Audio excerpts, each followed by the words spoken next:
Жақын болашақта 8 ойыншы жұмбақ хабарлама алады. Онда Call-Up деп аталатын жаңа ойынға шақырып, жеңімпазға $100,000 сыйақы уәде етеді. Олар қаладағы зәулім ғимараттың 25-ші қабатына жиналады. Барлығы келген соң, робот дауыс планшет арқылы тіркелуді сұрайды. Кейін оларға барлық киімдері мен жеке заттарын шкафқа салу және берілген қозғалыс сенсоры бар костюмдерді кию талап етіледі. Киініп жатқанда адамға костюмнің тым тар болғаны үшін қалжыңдайды. Карл денесіндегі үлкен күйік тыртығын көрсетсе, Андре бұрын әскерде қызмет еткенін айтады. Барлығы дайын болғанда, оларды сканерлеу бөлмесіне кіргізеді. Робот дауыс әрқайсынан сканердің үстіне тұрып, лақап аттарын айтуын сұрайды. Осыдан кейін оларға жоғары технологиялы жабдықтар беріледі, VR дулығасы мен арнайы қорғаныс костюмі.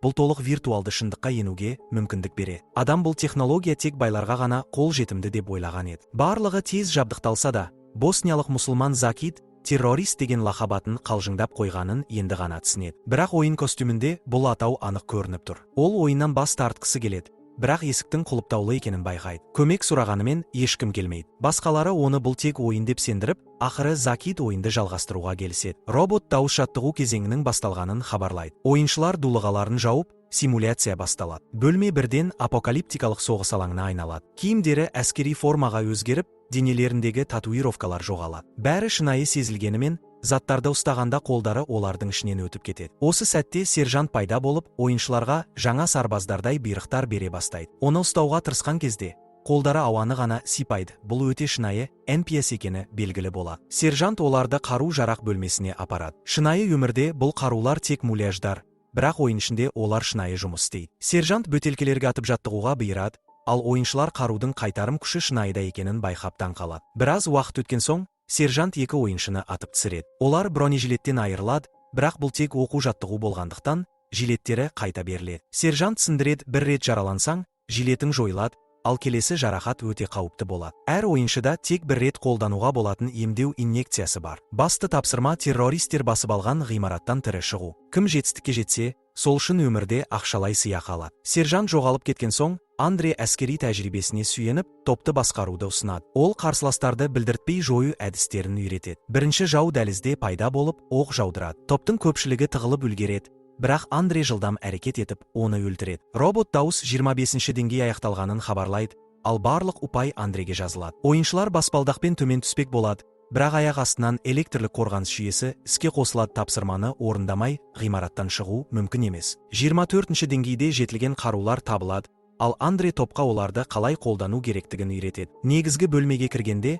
Марко бірінші жауды атып түсіреді. Ойыншылар өздеріне сенімді бола бастайды. Көпшілігі жасырынуға да мән бермей, террористерді кезек-кезек өлтіре бастайды. Адам оқ дәрісін босқа шығындап, ешкімді тигізе алмайды. Андре араласып, жауды атып түсіреді, бірақ өзі бір оққа ұрынып, жилетінен айырылады. Бұл уақытта Тейлордың үрей шабуылы басталады. Шақыруды оның досы алған, бірақ келе алмағандықтан, Тейлор оның орнына қатысқан. Бірақ ойының тым шынайы болуы оны шошытады. Шелли оны жұбатуға тырысады, бірақ өзі де атуға батылы жетпейді. Қыздарға жақындап келе жатқан террористі Карл өлтіреді, бірақ ол да атып түсіріледі. Ол берілуге тырысқанымен, жау оны қайта атады. Шелли қорыққан күйі жауды өлтіреді, бірақ Карл дулығасын шешкен кезде, шынайы өмірде де ауырсынуды сезініп тұрғанын түсінеді. Ойынға қайта қосылған соң, Андре мен Джекс Карлға емдеу инъекциясын салып, оны бірден емдейді. Ауыр соққы алған Карл дулығасын қайта ашып, шынайы өмірде құсып жібереді. Ол бұл нәрсе ойын болуы мүмкін емес деп айтады. Кейін барлығы дулығаларын шешіп, үзіліс жасайды. Адам жаңа қарулар тауып жатқанда,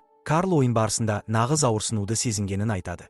Және бұл реалити шоу болуы мүмкін деп болжайды. Закит қатты үрейге беріліп, костюмін шешуге тырысады, бірақ ол шешілмейді. Марка мұның психологиялық тест болуы мүмкін деп ойлайды. Закит керісінше, бұл әскери эксперимент болуы мүмкін екенін айтады. Марко бұған келісіп, Андре олардың арасында жүрген агент болуы мүмкін деген күдік келтіреді. Топтың арасында дау басталады. Жағдай шиеленісе түскен соң, Андре әжетханаға барып, сабырға келмек болады. Алайда ойыншылар ойының әлі жалғасып жатқанын білмейді, олар өлтірген террористер қайта тіріліп, ойынды жалғастырады. Біреу әжетханаға кіріп, Андрені қиын жағдайға қалдырады. Ол үлгеріп дулығасын жапқанымен оқ тиіп құлайды. Андре өзін емдемек болады, бірақ инъекциясын Карлға қолданып қойған еді. Басқалары шу естіп, дулығаларын жабады. Сол сәтте Эдвардты атып түсіреді. Ойыншылар жанталасып тығылып, Тейлор баспалдақ арқылы қашуға тырысады, бірақ деңгей аяқталмағандықтан шыға алмайды. Террористер оқ жаудыра бастағанда, топ барынша қорғануға тырысады. Эдвард өзін инъекциямен емдейді, ал Андре қансырап, бөлмені еңбектеп кесіп өтеді. Адам граната лақтырып, барлық жауды өлтіреді. Деңгей аяқталып, адам ең жоғары ұпай жинайды. Атыс тоқтаған соң, топ Андренің көмек сұрап жатқан дауысын естиді. Сол сәтте Андре дулығасын ашқанда, таймер іске қосылады. Кейін оның миына электр разряды беріледі. Ол бірнеше минут бойы құрсып, ақыры жан тапсырады. Қалғандары оны тапқан кезде Андре әлдеқашан өліп қалған еді. Шелли жүрекке массаж жасағанымен еш нәтиже шықпайды. Робот дауыс келесі деңгейге өтуге болатынын хабарлайды, бірақ ешкім жалғастырғысы келмейді. Топ жерде қан іздерін байқайды және Андренің өліміне дулығасы себеп болғанын түсінеді. Барлығы дулығаларын шешпек болады, бірақ олар мықтап бекітілген, ешкім шеше алмайды. Закит үрейге беріліп, өрт сөндіргішті алады да басқалардан оны соғуға көмектесуін сұрайды. Карл ерікті болып, Закиттің басына 2 рет ұрады, бірақ дулыға орнынан да қозғалмайды. Сол сәтте сержант пайда болып, Карлдың денесінің ішінен өтіп өтеді.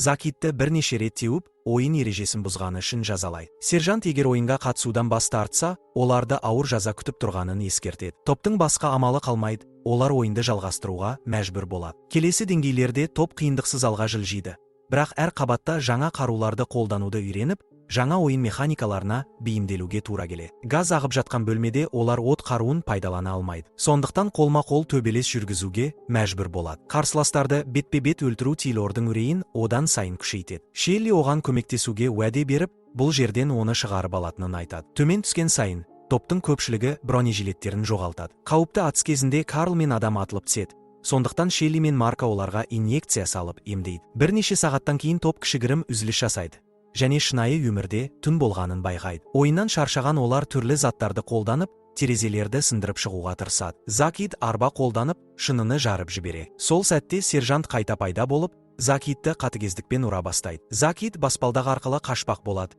бірақ сержант оны аяғынан теуіп жібереді. Салдарынан Закит биіктен құлап, аяғын сындырып алады. Сержант кетер алдында тағы біреу қашуға тырысса, оны өлтіретінін мәлімдейді. Топ Закитті көтеріп, оның жарасы ойында жоқ, тек шынайы өмірде бар екенін байқайды. Сондықтан емдеу инъекциясын қолдана алмайды. Компьютерлік дауыс олардың жылжуы керек екенін ескертеді. Сондықтан Закит өзін тастап кетуді өтінеді. Топ оны жиһаздың артына жасырып, әрі қарай жүреді. Бірақ бірнеше минуттан кейін Закит қан жоғалту салдарынан қайтыс болады. Келесі деңгейде топ жаңа қаруларға бола ұрсып қалады. Осы сәтте жасырын жау Марконы артына атып түсіреді. Топ атысты жалғастырғанда Тейлор дәретханаға тығылып қалады. Көптеген оқ атысынан кейін граната қарсыластарды жояды.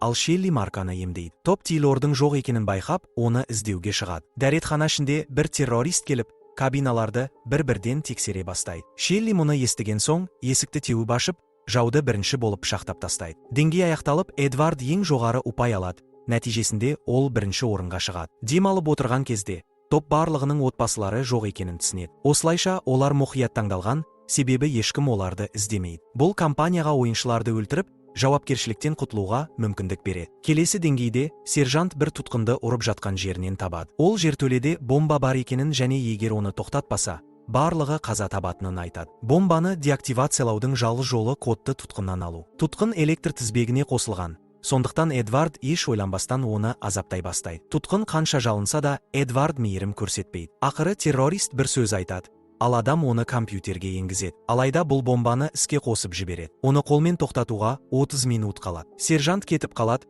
ал тұтқын оларға күле бастайды. Ашуға булыққан Тейлор оны атып тастайды. Марко бұл үшін адамды кінәлап, оны ұруға тырысады. Алайда дулыға кедергі келтіріп, оның қолы ауырады. Содан соң дулығасын шешіп, адамды бетке жұдырықпен ұрады. Оны тоқтатпақ болған Тейлор оқыстан соққы алып қалады. Дәл осы сәтте сержант айғайлап, лифт есігін ашық ұстап тұрғанын хабарлайды. Топ жылдам ішке кіреді, ал лифт төмен түседі, бірақ кенет тоқтап қалады. Есіктер толық ашылмайды. Сондықтан Марко оларды тартып, топтың шығуына жеткілікті орын жасайды. Алайда адам кетпек болғанда, Марко оны ұстап қалып, екеуі лифтіде қалып қояды. Лифт оларды 3-ші қабатқа апарып, есігін жауып тастайды. Марко мен адам сыртта апатқа ұшыраған тікұшақты көреді. Марко адамды бірінші жүруге мәжбүрлейді. Адам бір террористті өлтіреді, бірақ барлық патрондарын тауысып алады. Бұл Марконы адамды қалқан ретінде алға итермелеуден тоқтатпады. Осының арқасында Марко жасырынуға мүмкіндік алады, ал адам оққа ұшып, бірнеше секунд ішінде өледі. Қалған 15 минут ішінде Марко өз-өзін жоғалтып алады.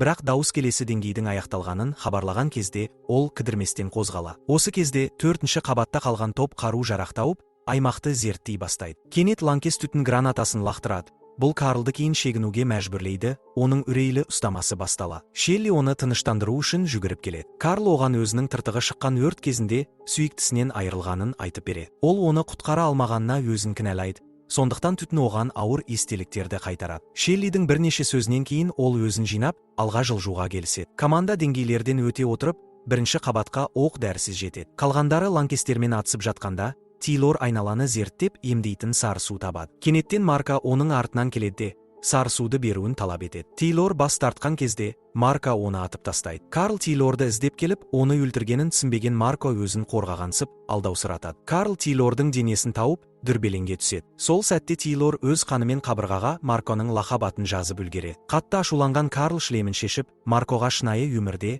шабуыл жасайды. Оған бірнеше соққы тигізіп, қылқындыруға тырысады. Алайда Марко оны қабырғаға итеріп, құлатып, ұруды жалғастырады. Карл от сөндіргішпен жауап қайтарады. Бірақ Марко оны теуіп жібереді. Марко Карлды атуға дайындалғанда, сержант пайда болып, оны ұрып соға бастайды. Бірнеше соққыдан кейін сержант Марконың мойнынан қысып, тұншықтырып өлтіреді. Топ Марконың мәйітін тауып, қалған 3 ойыншы тек 7 минут ішінде төменге түсуі керек екенін түсінеді. Жертөлеге жеткен кезде, дауыс бұл ақтық деңгей екенін хабарлайды. Үшеуі жаңа қару-жарақты алып, террористерді жоя отырып, бомбаны іздей бастайды. Қарсыластар толассыз шабуылдағандықтан, оларға алға жылжу қиынға соғады. Карл граната лақтырып, ұрыс аяқталады. Енді олар тезірек қозғала алады. Алайда күтпеген жерден фургонда жасырынған лаңкес шығып, Карлды атып тастайды. Шелли мен Эдвард тығылып үлгереді. Карл шприцін іздейді. Ал Шелли тек 2 минут қалғанын естіп, бомбаға қарай жүгіреді. Алайда оны да атып кетеді. Карл жараланып жатып, өзінің сары суын оған береді. Ол Шеллиге жеңіске жетуін өтініп, көз жұмады. Эдвард соңғы лаңкесті гранатометпен жарып, соңында уақыт бітуге, бірақ секунд қалғанда бомбаны сөндіреді. Сержант пайда болып, оларды құттықтайды. Бірақ Эдвард сержанттың сөздерін қайталап, өзі осы компанияның адамы болғанын көрсетіп қояды. Симуляция аяқталып, қара киімді адамдар Шеллиді иықтатып, ғимаратты тазартуға кіріседі. Ойын сервері барлық деректерді өшіріп, жабылу процесін бастайды. Таңертең Шелли өз киімінде оянады. Эдвард костюм киіп, барлық жұмыстарды басқарып жүреді. Ол оған жеңімпаз ретінде ақшасы бар сөмкені ұсынады. Шелли полицияға шағымданатынын айтқан кезде, Эдвард оған ешкім сенбейтінін ескертеді. Бір адам оны қайтадан уколмен иықтатпақ болғанда, Шелли қарсылық танытып, оны өзіне егеді. Одан кейін қаруын тартып алып, автотұрақтағы барлық жарықты атып түсіреді. Эдвард оған жалдамалы адамдарын жібереді. Бірақ ойында алған тәжірибесінің арқасында Шелли оларды оңай жояды. Сыртқа шыққанда Эдвард аяушылық сұрайды. Бірақ Шелли оны да атып өлтіреді. Осыдан кейін ол ғимараттан ақша алмай, үнсіз кетеді. Және фильм аяқталады.